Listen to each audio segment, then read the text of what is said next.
Fabi, wake up. The candidates are going on right now in Cyprus. Let's take a look at some of the best games so far. Okay.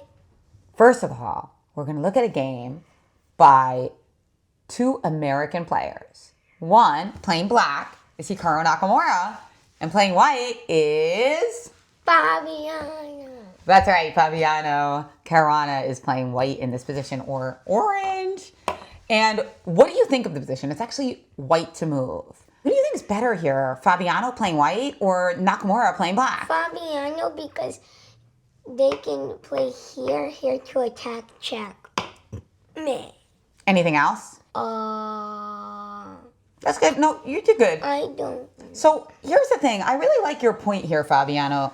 Then Queen F3 or Queen H5 threatens check and checkmating. But the reason that we have those possibilities is because the bishop here on D5 is very powerful, right? Whereas this bishop on B4 doesn't really do anything. So that's what Fabiano needs to figure out, how to accentuate his advantage and get rid of black's only advantage really here, which is that he has the open file. Now, a lot of weak players in this position, Fabi, would play the move rook E1. Like a lot of new players, because they have what?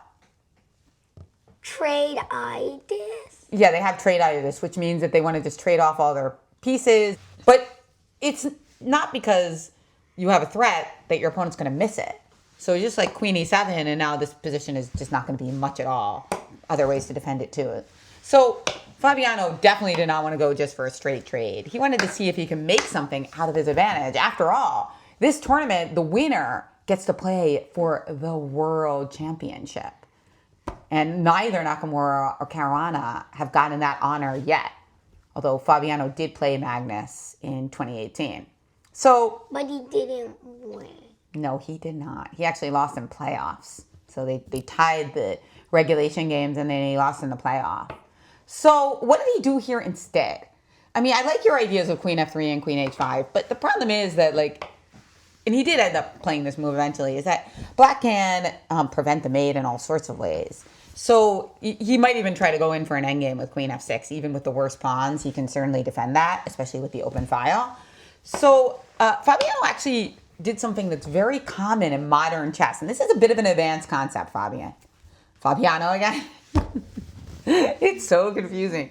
Fabiano, Fabi. What can white do here that kind of hints at maybe getting this rook into the game in another way? A multi-purpose move. Use your imagination. You can't get your rook into the game via E1 because it'll just be a trade. Is there another way to try to maybe get that rook into the game? Yes, that's it. Unbelievable move. Very good. Fabi Zero. I love it. I'm making a reference to Alpha Zero and Fabiano. Nice. So H4 is a really good move. And this is exactly what Fabiano played. Really nice positional move because it's got multi-purposes here. One of them, believe it or not, and we see this in the game, is to play King G2, Rook H1, and potentially get the rook into the game this way. And the other is that if black's not paying attention, of course, Nakamura will be well aware of how to defend against these ideas. But against lesser players, you might even be able to get H6 in and start really cracking black's king pawn open, especially with a rook adding to the fray. There is a famous saying, Fabian, that in bishops of opposite color endgames, it's very drawish because it's hard to keep advancing your pawn. But in middle games, they're actually very aggressive and promising for the side with the better position because you can get a nice attack and sometimes it's difficult to defend as many times as the bishop is attacking. So H4, beautiful move. Fabi, you played the same move as Fabiano. And let's see what happened next. After H4, A5 was played. And now we saw the move D3. Queen F6. Black doesn't really have that much to do in this position. He's kind of waiting to see what Fabiano's plan is going to be. Queen E5. Queen F3. You came up with this idea earlier to attack F7. And it's not actually threatening mate, but it's devastating. Bishop F7 would win the exchange and a pawn. So Queen F6 was played. Now, some people might not make this move because they were taught that they don't want to double their pawns. But Nakamura's thinking here is very smart. He's like, the bishops of opposite color endgame will be fine for me. So I don't mind trading queens and getting into an endgame even if my pawn structure is disturbed. I'd much rather do that than let Fabiano attack me in the middle game. And so what did Fabiano say here? Did he say, okay, I'll do a queen trade? No. What did he do instead?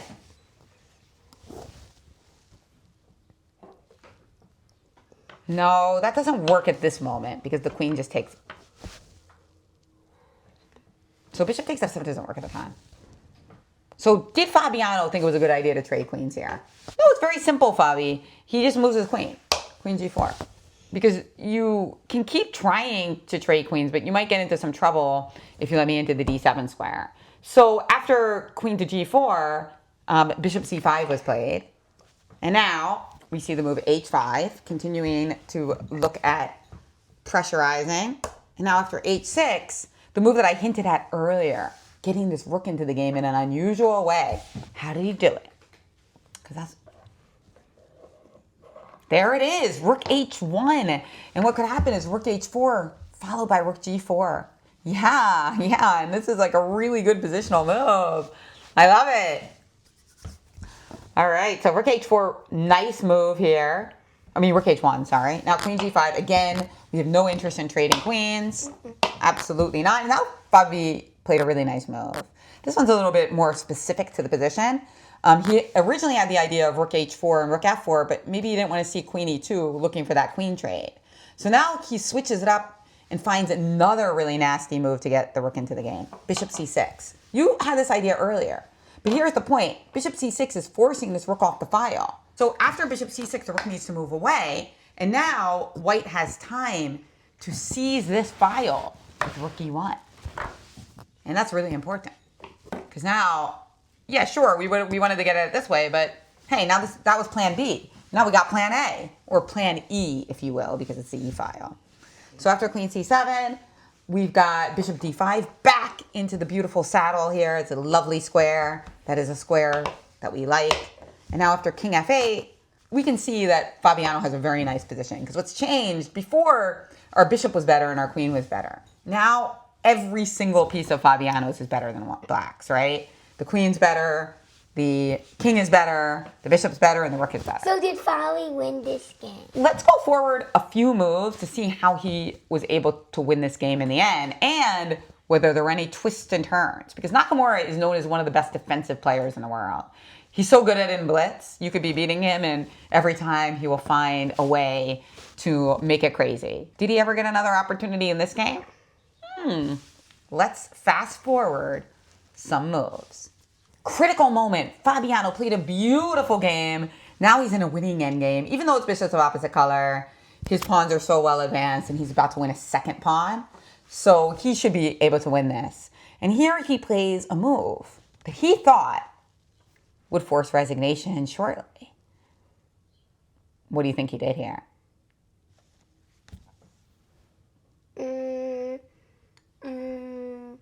I think pawn here or c10. Yeah, taking would have been a good move. E6, I think the thing is, you didn't want to do that because then it's like very easy. Like with bishops of opposite color, if you play here, this bishop does a good job of stopping all four pawns. I know. So what do you think he did? So he didn't do e6 check, and he didn't take, which would have been a good move. What did he do instead? Pawn f6. Yes, he did play f6, and his idea, which actually happened in the game, was that now we're cutting this bishop off from the defense. So if pawn takes f6, which occurred, he could play e6 check, and then he was thinking, okay, they're gonna have to play king e7, and now I go in with the king, and I win all these pawns, and I can queen this one. And so after this occurred, king c6, king e6, king b6, bishop e1, protecting this pawn. Now c5, and Nakamura resigned because this is just advancing, and white or orange will win. But the commentators who were watching were shocked when this move took place, because after f6, pawn takes f6, e6, the truth is Black has a stunning save here. So he's thinking after king c7, the king can't come over here, and if e7, king d7, and white can just play Bishop F5 check, no biggie. No boogie. What about after E7, King D7, E8 equals queen, King takes E8, King C6. Easy. But now Black has a really smart move. What can Black play here? Black has a really surprisingly good move here. Ah, yes! That would have been the double exclam idea for Nakamura. He would have had to play King C7 all way back when to find this. And the idea that is if you now play here, we play here, and now these two pawns are coming at you. Oh no! So instead, Or you could say Black, triple exclam. I would say triple exclam. Instead, Bishop here, but now Black has the beautiful defensive move, which we talked about in previous videos. It's difficult to find these moves because they're backward moves, right? So where's Black's killer backward move here? Bishop, where can we go? Exactly, Bishop D8, beautiful defensive move. And now White is not even up a pawn because they sacrificed a pawn for the breakthrough. And Black seems to be holding everything together. You know, King D5, we go back here. And somehow we're, I think, able to just hang on here by a thread. And so Nakamura, after Fabiano played a beautiful game, still had one chance. And what does that go to show? Chess is hard. What else? Look for all the moves. Yes, oh, thinking sideways. That's right. Let's go. I'm holding on by a thread. And So it goes to show that even when the best in the world play, you don't want to give up because you never know. Computers would never miss something like F6 because they see all these crazy tactical ideas and possibilities. But when you're playing a human, even if they're the very best in the world, you never know. Of course, people watching this channel are not playing at the level of a super grandmaster, although if you are, hello. Thanks for watching. Thanks for watching, Magnus. But you have lots of opportunities to come back into the game, if even Nakamura does. We also... Now we're going to take a look at one of the most amazing chess position from the candidates so far. It was actually from the women's division, and Katerina Lagno, a grandmaster, is playing with Black, and she uncorked an unbelievable combination here. Black to move.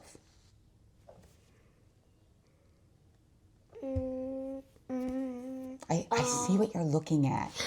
You're looking at rook h6. This is a good idea, but the problem is I can play queen takes f5 check, and that should be advantageous for me because I'm hitting your rook at the end of the line and I'm up a piece.